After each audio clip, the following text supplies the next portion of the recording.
Corona ते प्रधानमंत्री ने की समीक्षा मीटिंग वैक्सीनेशन अभियान ते दिता जोर कहा नहीं घटनी चाहिए वैक्सीनेशन की स्पीड सूबिया नूं भी पूरा ध्यान देने के निर्देश। कोरोना की तीजी लहर ते सुप्रीम कोर्ट चिंतित कहा तीजी लहर का बच्चों ते हो सकता है असर बच्चों की वैक्सीन बारे भी सोचे केंद्र सरकार।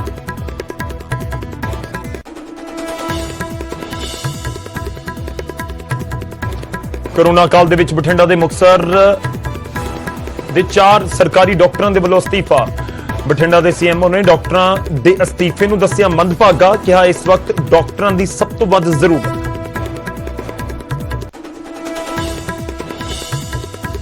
रोपड़ च भाखड़ा नहर दे विचों मिले कथित रेमडेसिविर के इंजैक्शन मौके ते पहुंचे ड्रग इंस्पैक्टर पुलिस टीम भी मौके ते।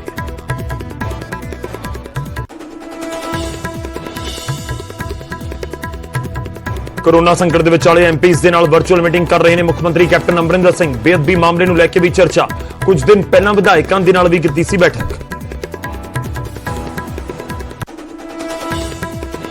कोरोना काल दे विच भी दिल्ली के मोर्चे नूं मजबूत करने दे विच लगे किसान। पंजाब तो दिल्ली बॉर्डरां ते लगातार जा रहे हैं काफले। अज मलोट तो कल ब्यास तो होए सन रवाना।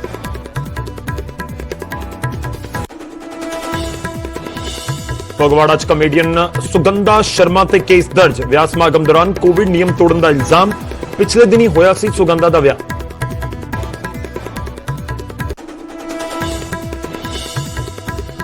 गोलियां दे नाल दहलिया गुरुग्राम। रोहतक के साबका कौंसलर नूं गोलियां मार के उतारिया मौत दे घाट। खौफनाक वारदात सीसीटीवी च कैद। गढ़शंकर च दर्दनाक हादसा। कार दे नाल टकराउण तो बाद बाइक सवार 5 लोगों की मौत। 3 बच्चियां सने माता पिता ने मौके ते ही तोड़िया दम।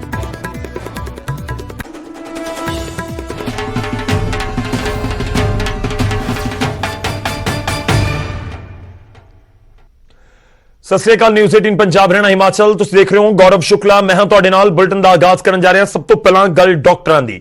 जे इस समय फ्रंट लाइनर डॉक्टर दूजी वेव दे विचाले लगे हुए ने लोगों की रक्षा करने दे लई, पर तनाव स्ट्रैस उन्हां दे उत्ते भी नजर आ रहा है। नौकरी दे उत्ते किते ना किते कोरोना दा तनाव भारी पैंदा नजर आउंदा है। 4 दिन दे विच 4 सरकारी डॉक्टरां दे वल्लों रिजाइन कर दिता गया है। एक खबर बठिंडा ते मुक्तसर तो है। बठिंडा ते मुक्तसर जिले दे विच तैनात ये चारों डॉक्टर सी जिन्हां दे वल्लों रिजाइन किया गया। डॉक्टर जयंत अग्रवाल ते रमनदीप गोयल दा इस्तीफा। डॉक्टर राजीव जैन ते डॉक्टर दीपक गुप्ता ने भी अपनी नौकरी छड्डी है, रेजिग्नेशन दे दिता है।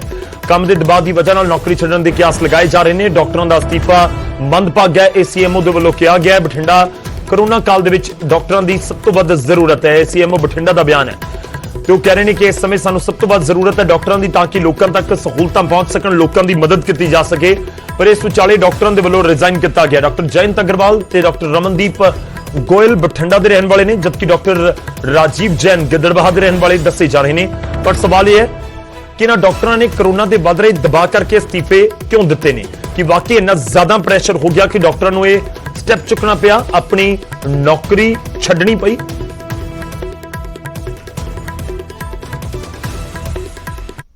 ਇਹ ਸੀ ਕਿ ਪੇਸ਼ੈਂਟ ਲੋਡ ਐਕਚੁਅਲੀ ਕਾਫੀ ਵੱਧ ਗਿਆ ਸੀ ਪਿਛਲੇ ਸਾਲ ਤੋਂ, ਤੇ ਪੇਸ਼ੈਂਟ ਲੋਡ ਜ਼ਿਆਦਾ ਹੋਣ ਕੇ ਮੈਂਟਲ ਸਟ੍ਰੈਸ ਬਹੁਤ ਜ਼ਿਆਦਾ ਸੀਗਾ।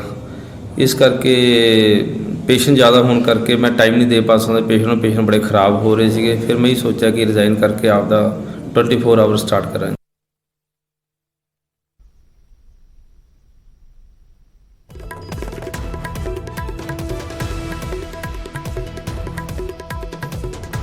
तो डॉक्टर नौकरी छड़ रहे हैं तो किते ना किते जरूर दबाव सिस्टम इस तरीके का कि दबाव उन्होंने ज्यादा वाधा गया तो उन्होंने वालों फैसला लिया गया। सीधा तो लैके चलते हैं दिल्ली। इस समय दिल्ली के मुख्यमंत्री अरविंद केजरीवाल मीडिया के मुखातिब हो रहे हैं। एक दिन 700 टन ऑक्सीजन आने से काम नहीं चलेगा। जब तक ये कोरोना की सेकेंड वेव कम नहीं हो जाती, हमें डेली 700 टन ऑक्सीजन की जरूरत है। ऐसा ना हो कि कल 700 टन आई और आज फिर से 400-300 टन आ जाए, फिर से सारे अस्पतालों के अंदर हाहाकार मच जाएगा। मेरी सबसे हाथ जोड़ के विनती है, अपील है, प्रार्थना है कि ये 700 टन ऑक्सीजन अब कम मत होने दीजिएगा। डेली 700 टन ऑक्सीजन आनी चाहिए दिल्ली के अंदर, और इसके लिए दिल्ली के लोग हमेशा के लिए सभी के ऋणी रहेंगे, हम सब लोग शुक्रगुजार रहेंगे। इस दौरान जब दिल्ली के अंदर ऑक्सीजन की कमी हुई थी तो कई अस्पतालों ने अपने बेड कम कर दिए। एक बहुत बड़ा अस्पताल है जिसमें 300 बेड हैं, उसने 100 बेड कम कर दिए। ऐसे समय में जब कोरोना की महामारी चल रही है, लोगों को बेड नहीं मिल रहे, हमारा प्रयास तो ये होना चाहिए कि हम ऑक्सीजन के बेड्स की, आईसीयू के बेड्स की संख्या को और बढ़ाएं। लेकिन अगर ऐसे समय में बड़े बड़े अस्पताल अपने बेड कम कर देंगे तो फिर तो लोगों के अंदर त्राही त्राही मच जाएगी। इस तरह से कई अस्पतालों को, हमें सरकारी अस्पतालों के अंदर बेड, एलएनजेपी में बेड कम करने पड़े, जीटीबी में बेड कम करने पड़े, राजीव गांधी में बेड कम करने पड़े ऑक्सीजन की कमी की वजह से। अब एक तो मेरी सभी अस्पतालों से निवेदन है कि वो अपने बेड वापस जितने पहले थे उतने बढ़ा लें। मैं उम्मीद करता हूं कि अब रोज 700 टन ऑक्सीजन आया करेगी, तो जितने जिसके बेड थे हॉस्पिटल्स के वो सब बेड्स अपने उतने ही बढ़ा लें। दूसरी बात, कई अस्पताल वालों से मेरी मुलाकात हुई इन दिनों में। सभी अस्पताल, दिल्ली के सभी लोग इस वक्त एकजुट होकर एक परिवार की तरह मिलके इस मुसीबत का सामना कर रहे हैं। कई अस्पताल वालों ने मुझे कहा कि अगर आप हमें उचित समुचित अगर ऑक्सीजन दिलवा दें तो हम और बेड बढ़ा लेंगे। कोई कहता है मैं 100 बेड और बढ़ा दूंगा लोगों को बचाने के लिए, मैं 150 बेड और बढ़ा दूंगा, कोई कह रहा है मैं 50 बेड और बढ़ा लूंगा। इस तरह से कम 1000, 1500, 2000 बेड हम अपने मौजूदा अस्पतालों में और बढ़ा सकते हैं, एग्जिस्टिंग कैपेसिटी से भी और बढ़ा सकते हैं। तो मैं पूरी उम्मीद करता हूं कि वो सभी अस्पताल अब जब 700 टन ऑक्सीजन डेली आया करेगी तो वो न केवल अपने जितने बेड हैं उनको चालू करेंगे, लेकिन जो बेड और जितने बढ़ा सकते हैं, उनकी जितनी भी क्षमता है और बढ़ा सकते हैं, और ज्यादा से ज्यादा बेड्स बढ़ाने की कोशिश करेंगे ताकि ज्यादा से ज्यादा पेशेंट्स को एडमिशन दिया जा सके, उनकी जान बचाई जा सके। अगले कुछ दिनों के अंदर हमने बहुत बड़े स्केल पे प्लान किया हुआ है। अगर 700 टन ऑक्सीजन डेली आ जाती है, दिल्ली के अंदर हम इतने सारे ऑक्सीजन के बेड्स क्रिएट कर देंगे, ढेरों बेड्स क्रिएट करने का हमने प्लान बनाया हुआ है। हम इतने ऑक्सीजन के बेड्स, अभी ऑक्सीजन की कमी की वजह से हम राधा स्वामी सत्संग में हम 5000 बेड क्रिएट कर सकते हैं। बुराड़ी में 2 जगह हम लोगों ने 2500 बेड तैयार किए हुए हैं। कॉमनवेल्थ गेम्स के अंदर 1000 बेड तैयार किए हुए हैं। यमुना स्पोर्ट्स कॉम्प्लेक्स में 1000 बेड तैयार किए हुए हैं। 9-9,500 बेड हम तुरंत तैयार कर सकते हैं अगर ऑक्सीजन समुचित मिल जाए हम लोगों को। तो अगर ऑक्सीजन समुचित मिल गई, हम ये सारे बेड ऑक्सीजन बेड्स क्रिएट कर देंगे। अगर 700 टन ऑक्सीजन डेली आने लग गई, मैं आपको यकीन दिलाता हूं दिल्ली में किसी भी व्यक्ति की ऑक्सीजन की कमी की वजह से मौत नहीं होने देंगे। दिल्ली में किसी को भी ऑक्सीजन की कमी नहीं होने देंगे। ऑक्सीजन का बेड हम कम से कम हर एक व्यक्ति को उपलब्ध करा पाएंगे अगर हमें डेली 700 टन ऑक्सीजन मिलना चालू हो जाए तो हर व्यक्ति को ऑक्सीजन का बेड मिलेगा। ऑक्सीजन की कमी की वजह से आपको किसी तरह की तकलीफ नहीं होने देंगे।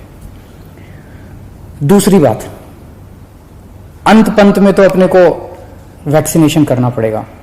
इसका समाधान तो वैक्सीनेशन है, और वैक्सीनेशन अभी 18 से 45 साल की उम्र के युवाओं के लिए जब से हमने वैक्सीनेशन खोला है तो बड़ा उत्साह है युवाओं के अंदर वैक्सीन लगवाने का। पिछले 3-4 दिन में मैं, मनीष जी, सतिंदर जैन जी, हम सब लोग कई सारे वैक्सीनेशन सेंटर्स का दौरा करके आए हैं, युवाओं से मिलके आए हैं।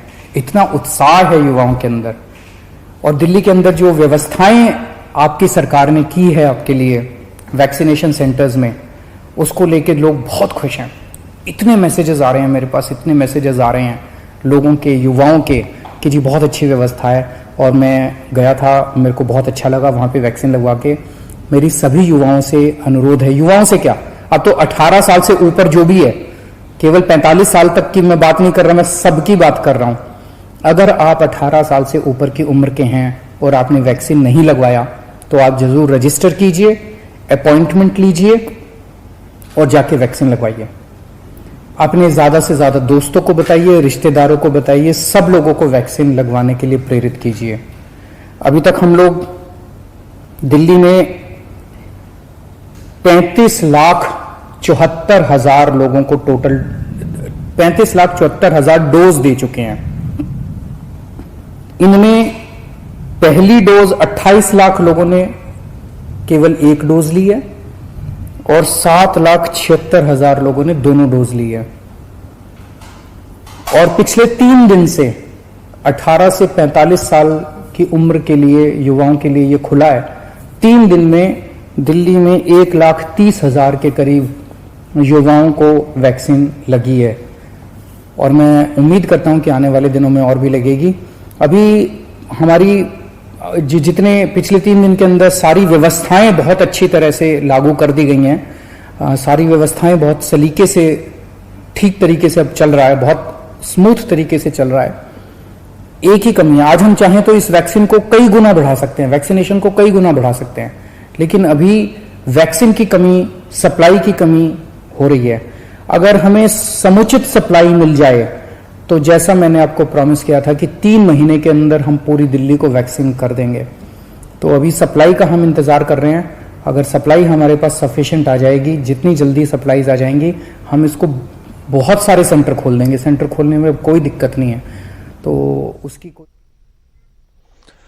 ਤਾਂ ਦਿੱਲੀ ਦੇ ਮੁੱਖ ਮੰਤਰੀ ਅਰਵਿੰਦ ਕੇਜਰੀਵਾਲ, ਕਿਉਂਕਿ ਦਿੱਲੀ ਦੇ ਵਿੱਚ ਆਕਸੀਜਨ ਦੀ ਘਾਟ ਦੀ ਵਜ੍ਹਾ ਨਾਲ ਕਈ ਲੋਕਾਂ ਦੀ ਜਾਨ ਚਲੀ ਗਈ। 700 ਮੀਟ੍ਰਿਕ ਟਨ ਜੋ ਉਹਨਾਂ ਦਾ ਬਿਆਨ ਹੈ ਉਸ ਦੇ ਨਾਲ ਲੱਗ ਰਿਹਾ ਕਿ ਉਹਨਾਂ ਕੋਲ 700 ਮੀਟ੍ਰਿਕ ਟਨ ਇੱਕ ਦਿਨ ਦੇ ਵਿੱਚ ਪਹੁੰਚੀ ਆਕਸੀਜਨ। ਪਰ ਇਹ ਵੀ ਜ਼ਿਕਰ ਕਰ ਰਹੇ ਨੇ ਕਿ ਲਗਾਤਾਰ ਚਾਹੀਦਾ ਹੈ, ਇਹ ਨਹੀਂ ਕਿ ਇੱਕ ਦਿਨ ਆ ਗਈ, ਰੋਜ਼ਾਨਾ ਚਾਹੀਦੀ ਹੈ 700 ਮੀਟ੍ਰਿਕ ਟਨ ਆਕਸੀਜਨ। ਜੇਕਰ ਇਹ ਆਂਦੀ ਰਹੀ ਤਾਂ ਫਿਰ ਦਿੱਲੀ 'ਚ ਕੋਈ ਦਿੱਕਤ ਨਹੀਂ ਹੋਵੇਗੀ ਆਕਸੀਜਨ ਦੀ ਘਾਟ ਦੀ ਵਜ੍ਹਾ ਨਾਲ। ਹੁਣ ਅੱਗੇ ਵਧਦੇ ਹਾਂ ਤੇ ਗੱਲ ਥਰਡ ਵੇਵ ਦੀ। ਜੀ ਹਾਂ, ਪਹਿਲਾਂ ਦੇ ਨਾਲੋਂ ਜ਼ਿਆਦਾ ਖਤਰਨਾਕ ਕਰੋਨਾ ਦੀ ਮੌਜੂਦਾ ਲਹਿਰ। ਪੰਜਾਬ ਦੇ ਕੋਵਿਡ-19 ਨੋਡਲ ਅਫਸਰ ਦਾ ਵੱਡਾ ਦਾਅਵਾ ਸਾਹਮਣੇ ਆਇਆ। ਇਸ ਵਾਰ ਸਿਹਤਮੰਦ ਲੋਕ ਹੋ ਰਹੇ ਨੇ ਕੋਰੋਨਾ ਦਾ ਸ਼ਿਕਾਰ। ਮ੍ਰਿਤਕਾਂ ਦੇ ਵਿੱਚ 17% ਅਜਿਹੇ ਨੇ ਜਿਨ੍ਹਾਂ ਨੂੰ ਕੋਈ ਬਿਮਾਰੀ ਨਹੀਂ ਸੀ।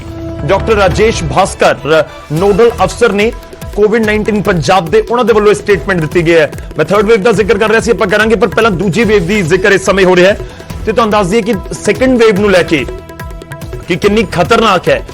ਫਰਸਟ ਵੇਵ ਦੇ ਵਿੱਚ ਉਹਨਾਂ ਲੋਕਾਂ ਦੀ ਜ਼ਿਆਦਾ ਜਾਨ ਗਈ ਜਿਨ੍ਹਾਂ ਨੂੰ ਕੋਈ ਨਾ ਕੋਈ ਹੋਰ ਬਿਮਾਰੀ ਸੀ, ਪਰ ਇੱਕ ਅੰਕੜਾ ਜੋ ਹੁਣ ਦੱਸਿਆ ਜਾ ਰਿਹਾ ਕਿ 100 ਲੋਕਾਂ ਦੇ ਵਿੱਚੋਂ, ਇਹ ਪਰਸੈਂਟੇਜ ਦੇ ਹਿਸਾਬ ਨਾਲ ਹੈ ਕਿ 100 ਲੋਕਾਂ ਦੇ ਵਿੱਚੋਂ 17 ਲੋਕਾਂ ਦੀ ਮੌਤ ਇਸ ਵਾਰ ਉਹਨਾਂ ਦੀ ਹੋਈ ਹੈ ਜਿਨ੍ਹਾਂ ਨੂੰ ਹੋਰ ਕੋਈ ਪ੍ਰੋਬਲਮ ਸੀ ਹੀ ਨਹੀਂ, ਸਿਰਫ ਕਰੋਨਾ ਹੋਇਆ।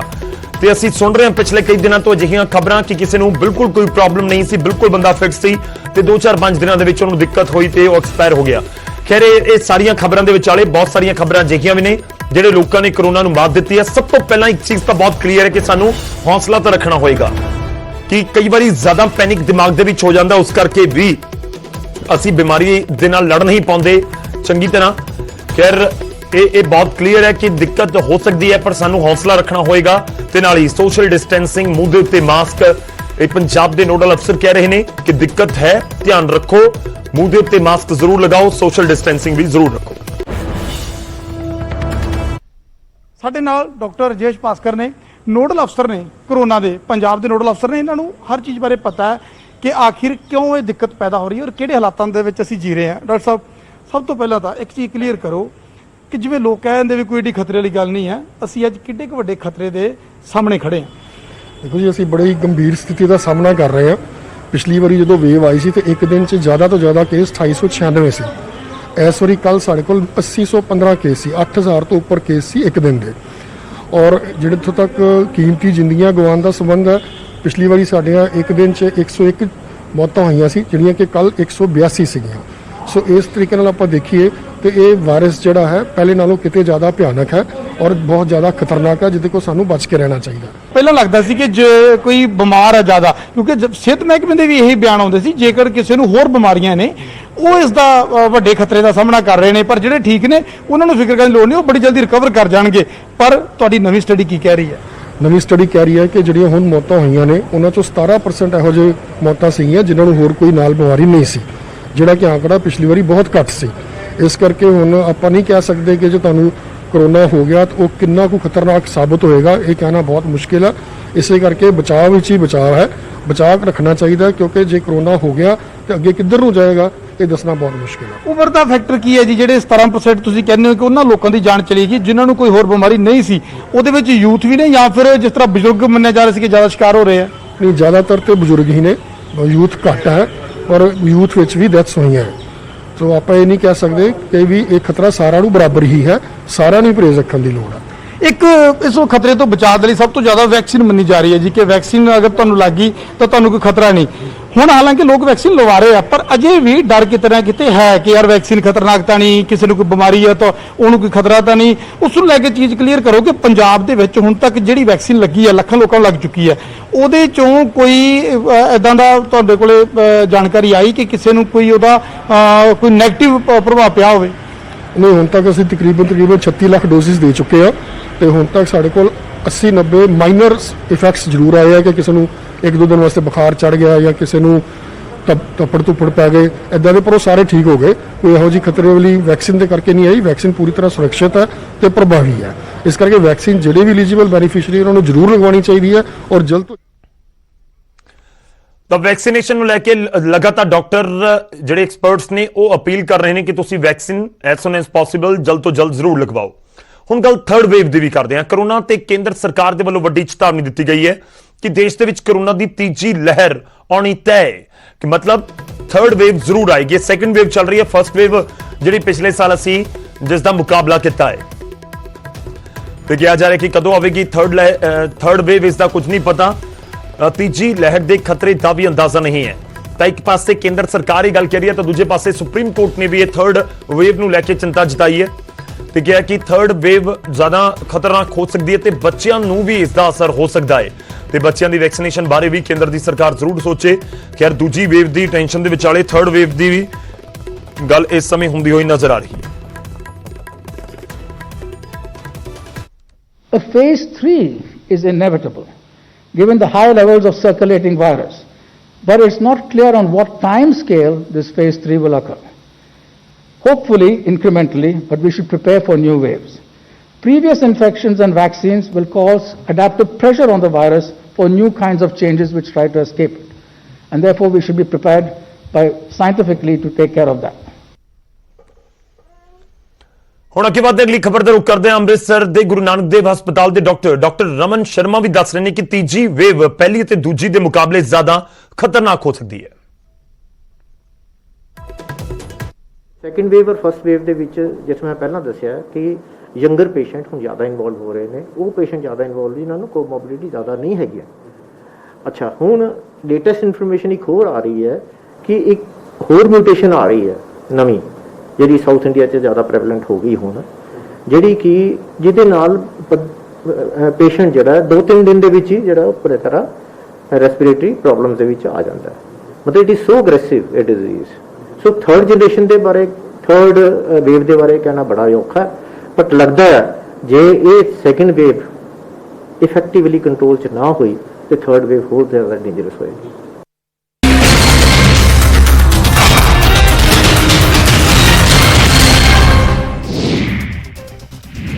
ਬਠਿੰਡਾ ਦੇ ਵਿੱਚ ਇੱਕ ਪ੍ਰਾਈਵੇਟ ਹਸਪਤਾਲ ਦੀ ਵੱਡੀ ਲਾਪਰਵਾਹੀ ਸਾਹਮਣੇ ਆਈ ਹੈ। ਨਹਿਰ ਦੇ ਨੇੜਿਓਂ ਬਾਇਓਮੈਡੀਕਲ ਵੇਸਟ ਮਿਲਿਆ ਹੈ ਤੇ ਮੌਕੇ ਦੇ ਉੱਤੇ ਇੱਕ ਪ੍ਰਾਈਵੇਟ ਹਸਪਤਾਲ ਦਾ ਬਿੱਲ ਵੀ ਬਰਾਮਦ ਹੋਇਆ। ਨਿਊਜ਼ 18 ਤੇ ਖਬਰ ਚੱਲਣ ਤੋਂ ਬਾਅਦ ਪ੍ਰਸ਼ਾਸਨ ਵੀ ਹਰਕਤ ਦੇ ਵਿੱਚ ਆਇਆ ਤੇ ਪ੍ਰਦੂਸ਼ਣ ਬੋਰਡ ਦੀ ਟੀਮ ਮੌਕੇ ਦੇ ਉੱਤੇ ਪਹੁੰਚ ਗਈ। ਇਸ ਦੇ ਨਾਲ ਹੀ ਹਸਪਤਾਲ ਦਾ ਸਟਾਫ ਵੀ ਮੌਕੇ ਉੱਤੇ ਪਹੁੰਚਿਆ। ਰੋਪੜ ਦੇ ਵਿੱਚ ਭਾਖੜਾ ਨਹਿਰ ਦੇ ਵਿੱਚੋਂ ਕਥਿਤ ਤੌਰ ਤੇ ਰੈਮਡੇਸਿਵਿਰ ਦੀਆਂ ਦਵਾਈਆਂ ਮਿਲੀਆਂ ਨੇ। ਡਰੱਗ ਇੰਸਪੈਕਟਰ ਤੇ ਪੁਲਿਸ ਦੀ ਟੀਮ ਨੇ ਮੌਕੇ ਦੇ ਉੱਤੇ ਪਹੁੰਚ ਕੇ ਜਾਂਚ ਸ਼ੁਰੂ ਕਰ ਦਿੱਤੀ ਹੈ। ਕਰੋਨਾ ਕਾਲ ਦੇ ਵਿੱਚ ਰੈਮਡੇਸਿਵਿਰ ਦੀ ਭਾਰੀ ਮੰਗ ਹੈ। ਅਕਾਲੀ ਦਲ ਦੇ ਸੀਨੀਅਰ ਆਗੂ ਪ੍ਰੇਮ ਸਿੰਘ ਚੰਦੂਮਾਜਰਾ ਨੇ ਸਰਕਾਰ ਦੇ ਵੱਲੋਂ ਲਗਾਈਆਂ ਬੰਦਿਸ਼ਾਂ ਤੇ ਸਵਾਲ ਚੁੱਕੇ ਨੇ। ਚੰਦੂਮਾਜਰਾ ਨੇ ਕਿਹਾ ਕਿ ਜੇ ਠੇਕੇ ਖੁੱਲ੍ਹ ਸਕਦੇ ਨੇ ਤਾਂ ਫਿਰ ਦੁਕਾਨਾਂ ਕਿਉਂ ਬੰਦ ਕੀਤੀਆਂ ਗਈਆਂ ਨੇ। ਕੋਰੋਨਾ ਦੇ ਇਲਾਜ ਦੇ ਲਈ ਹਰਿਆਣਾ ਸਰਕਾਰ ਹੁਣ ਆਯੁਰਵੇਦ ਦਾ ਸਹਾਰਾ ਲਵੇਗੀ। ਸਰਕਾਰ ਨੇ ਟੈਲੀਮੈਡੀਸਨ ਨਾਮ ਤੋਂ ਇੱਕ ਹੈਲਪਲਾਈਨ ਸ਼ੁਰੂ ਕੀਤੀ ਹੈ ਤੇ 1075 ਨੰਬਰ ਤੇ ਆਯੁਰਵੇਦ ਮਾਹਰ ਜ਼ਰੂਰੀ ਸਲਾਹ ਦੇਣਗੇ। ਸਾਬਕਾ ਕੇਂਦਰੀ ਮੰਤਰੀ ਤੇ ਆਰਐਲਡੀ ਆਗੂ ਅਜੀਤ ਸਿੰਘ ਦਾ ਕਰੋਨਾ ਦੇ ਨਾਲ ਦੇਹਾਂਤ ਹੋ ਗਿਆ। 86 ਸਾਲਾ ਅਜੀਤ ਸਿੰਘ ਗੁਰੂਗ੍ਰਾਮ ਦੇ ਪ੍ਰਾਈਵੇਟ ਹਸਪਤਾਲ ਦੇ ਵਿੱਚ ਦਾਖਲ ਸਨ। ਉਹਨਾਂ ਦੀ ਕਰੋਨਾ ਰਿਪੋਰਟ ਪੋਜ਼ਿਟਿਵ ਆਈ ਸੀ। ਅਜੀਤ ਸਿੰਘ ਦੇ ਦੇਹਾਂਤ ਦੇ ਉੱਤੇ ਪ੍ਰਧਾਨ ਮੰਤਰੀ ਮੋਦੀ ਨੇ ਦੁੱਖ ਦਾ ਪ੍ਰਗਟਾਵਾ ਕੀਤਾ। ਟਵੀਟ ਕਰਕੇ ਉਹਨਾਂ ਨੇ ਕਿਹਾ ਕਿ ਅਜੀਤ ਸਿੰਘ ਹਮੇਸ਼ਾ ਕਿਸਾਨਾਂ ਦੇ ਹਿੱਤ ਦੇ ਵਿੱਚ ਸਮਰਪਿਤ ਰਹੇ ਤੇ ਉਹਨਾਂ ਆਪਣੀਆਂ ਸਾਰੀਆਂ ਜ਼ਿੰਮੇਵਾਰੀਆਂ ਚੰਗੀ ਤਰ੍ਹਾਂ ਨਿਭਾਈਆਂ। ਫਗਵਾੜਾ ਦੇ ਸਿਵਲ ਹਸਪਤਾਲ ਦੇ ਵਿੱਚ ਮਰੀਜ਼ ਦੀ ਮੌਤ ਤੋਂ ਬਾਅਦ ਪਰਿਵਾਰ ਨੇ ਹੰਗਾਮਾ ਕਰ ਦਿੱਤਾ। ਪਰਿਵਾਰ ਨੇ ਨਰਸ ਸਟਾਫ ਦੇ ਮਾੜੀ ਸ਼ਬਦਾਵਲੀ ਵਰਤਣ ਦੇ ਇਲਜ਼ਾਮ ਲਗਾਏ। ਪਰਿਵਾਰ ਨੇ ਐਸਐਮਓ ਨੂੰ ਵੀ ਸ਼ਿਕਾਇਤ ਦਿੱਤੀ ਹੈ। ਫਗਵਾੜਾ ਪੁਲਿਸ ਨੇ ਕਾਮੇਡੀਅਨ ਸੁਗੰਧਾ ਮਿਸ਼ਰਾ ਦੇ ਖਿਲਾਫ ਮਾਮਲਾ ਦਰਜ ਕੀਤਾ ਹੈ। ਸੁਗੰਧਾ ਤੇ ਕਰੋਨਾ ਨਿਯਮ ਤੋੜਨ ਦੇ ਇਲਜ਼ਾਮ ਨੇ। ਕੁਝ ਦਿਨ ਪਹਿਲਾਂ ਉਹਨਾਂ ਦੇ ਵਿਆਹ ਦੇ ਵਿੱਚ ਤੈਅ ਲਿਮਿਟ ਤੋਂ ਵੱਧ ਮਹਿਮਾਨ ਪਹੁੰਚੇ ਸਨ। ਤਰਨਤਾਰਨ ਦੇ ਵਿੱਚ ਦੁਕਾਨਾਂ ਖੋਲ੍ਹਣ ਨੂੰ ਲੈ ਕੇ ਪੁਲਿਸ ਤੇ ਦੁਕਾਨਦਾਰਾਂ ਦੇ ਵਿਚਾਲੇ ਬਹਿਸਬਾਜ਼ੀ ਹੋ ਗਈ। ਪੁਲਿਸ ਦੁਕਾਨਾਂ ਬੰਦ ਕਰਵਾਉਣ ਪਹੁੰਚੀ ਸੀ, ਪਰ ਦੁਕਾਨਦਾਰ ਨਹੀਂ ਮੰਨੇ। ਦੁਕਾਨਦਾਰਾਂ ਨੇ ਕਿਹਾ ਕਿ ਸਾਨੂੰ ਪਰਚੇ ਮਨਜ਼ੂਰ ਨੇ, ਪਰ ਦੁਕਾਨਾਂ ਬੰਦ ਨਹੀਂ ਕਰਾਂਗੇ। ਪਠਾਨਕੋਟ 'ਚ ਸਿਹਤ ਵਰਕਰਾਂ ਨੇ ਸੂਬਾ ਸਰਕਾਰ ਦੇ ਖਿਲਾਫ ਪ੍ਰਦਰਸ਼ਨ ਕੀਤਾ। ਵਰਕਰਾਂ ਨੇ ਪੱਕੀ ਨੌਕਰੀ ਦੀ ਮੰਗ ਕੀਤੀ ਤੇ ਕਿਹਾ ਕਿ ਜੇ ਸਾਡੀਆਂ ਮੰਗਾਂ ਨਾ ਮੰਨੀਆਂ ਗਈਆਂ ਤਾਂ ਧਰਨਾ ਜਾਰੀ ਰਹੇਗਾ। ਰਾਜਪੁਰਾ ਦੇ ਵਿੱਚ ਲੋਕਾਂ ਨੇ ਇੱਕ ਨਿੱਜੀ ਹਸਪਤਾਲ ਦੇ ਬਾਹਰ ਪ੍ਰਦਰਸ਼ਨ ਕੀਤਾ ਤੇ ਰੋਸ ਦੇ ਵਜੋਂ ਚੰਡੀਗੜ੍ਹ ਰਾਜਪੁਰਾ ਸੜਕ ਜਾਮ ਕਰ ਦਿੱਤੀ। ਮਰੀਜ਼ ਦੀ ਮੌਤ ਤੇ ਪਰਿਵਾਰ ਭੜਕ ਗਿਆ ਤੇ ਹਸਪਤਾਲ ਤੇ ਪੈਸੇ ਮੰਗਣ ਦੇ ਗੰਭੀਰ ਇਲਜ਼ਾਮ ਲਗਾਏ ਗਏ। ਸਮਰਾਲਾ ਦੇ ਵਿੱਚ ਪੁਲਿਸ ਨੇ ਪ੍ਰਦਰਸ਼ਨਕਾਰੀਆਂ ਦੇ ਖਿਲਾਫ ਕੇਸ ਦਰਜ ਕੀਤਾ ਹੈ। ਅਕਾਲੀ ਦਲ ਅਤੇ ਆਮ ਆਦਮੀ ਪਾਰਟੀ ਦੇ 20 ਵਰਕਰਾਂ ਦੇ ਖਿਲਾਫ FIR ਦਰਜ ਕੀਤੀ ਗਈ ਹੈ। ਸਾਰੇ ਦੁਕਾਨਦਾਰਾਂ ਦੇ ਨਾਲ ਮਿਲ ਕੇ ਧਰਨਾ ਦੇ ਰਹੇ ਸਨ। ਕਿਸਾਨਾਂ ਨੇ ਖੇਤੀ ਕਾਨੂੰਨਾਂ ਦੇ ਖਿਲਾਫ ਅੰਦੋਲਨ ਤੇਜ਼ ਕਰਨ ਦੀ ਤਿਆਰੀ ਸ਼ੁਰੂ ਕਰ ਦਿੱਤੀ ਹੈ। ਮਲੋਟ ਦੇ ਕਈ ਪਿੰਡਾਂ ਤੋਂ ਵੱਡੀ ਗਿਣਤੀ 'ਚ ਕਿਸਾਨ ਦਿੱਲੀ ਦੇ ਰਵਾਨਾ ਹੋਏ। ਕਿਸਾਨਾਂ ਨੇ ਖੇਤੀ ਕਾਨੂੰਨ ਰੱਦ ਕਰਵਾ ਕੇ ਹੀ ਵਾਪਸ ਆਉਣ ਦੀ ਗੱਲ ਕਹੀ।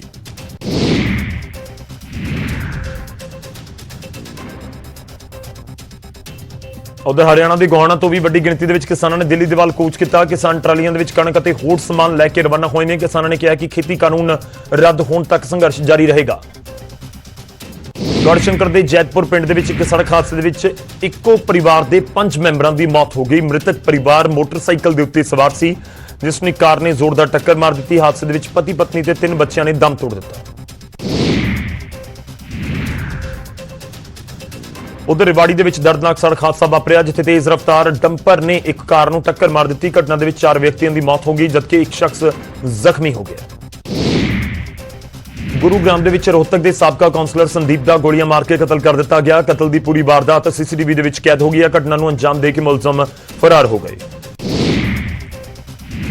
ਅੰਮ੍ਰਿਤਸਰ ਦੇ ਵਿੱਚ ਸੜਕ ਕਿਨਾਰੇ ਨਵਜੰਮੀ ਬੱਚੀ ਦੀ ਲਾਸ਼ ਮਿਲਣ ਦੇ ਨਾਲ ਸਨਸਨੀ ਫੈਲ ਗਈ। ਸਥਾਨਕ ਲੋਕਾਂ ਨੇ ਪੁਲਿਸ ਨੂੰ ਇਤਲਾਹ ਦਿੱਤੀ ਤੇ ਪੁਲਿਸ ਨੇ ਮੁਲਜ਼ਮਾਂ ਨੂੰ ਛੇਤੀ ਕਾਬੂ ਕਰਨ ਦਾ ਭਰੋਸਾ ਦਿੱਤਾ ਹੈ।